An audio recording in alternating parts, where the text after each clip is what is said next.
Ang mabuting balita ng Panginoon ayon kay San Juan. Papuri sa iyo, Panginoon.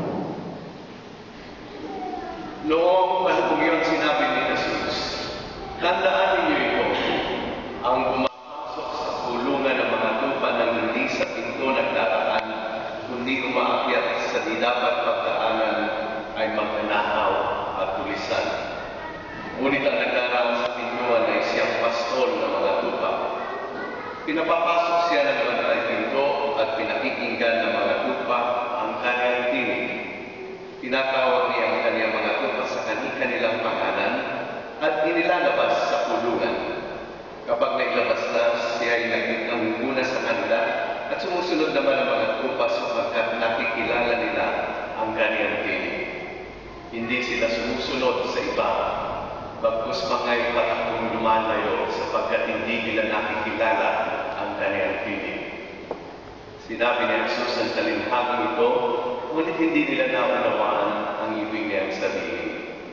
Kaya't muling sinabi ni Jesus, tandaan ninyo, ako ang pintuang dinaraanan ng mga tupa. Ang mga nauna sa akin ay mga magnanakaw at mga tulisan, ngunit hindi sila pinakinggan ng mga tupa. Ako ang pintuan, ang sino mang pumapasok sa pamagitan ko'y maliligtas. Papasok siya at lalabas at makakatagpo ng pastulan. Kaya lang ang pumunta rito ang magnanakaw, ayaw pang magnakaw, pumatay at magwasak. Naparito ako upang ang mga tupay magkaroon ng buhay, isang buhay na ganap at kasiyasiya. Ang mabuting balita ng ating Panginoon. Pinupuri ka namin, Panginoon sa Kristo. Magandang hapon po muli sa inyong lahat. Kagabi ako ay natutuwang manood sa walong teams.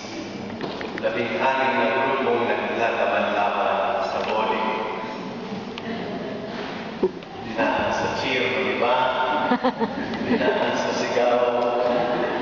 Dinaan sa mga mantsaw. Papapansin ninyo sa grupo ninyo, kahit hindi sabihin natin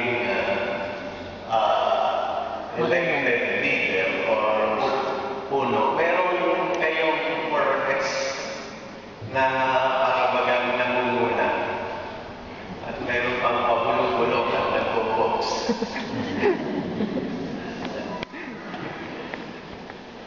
Kaya pag pinulong ka, tapos tumira ka ng sala.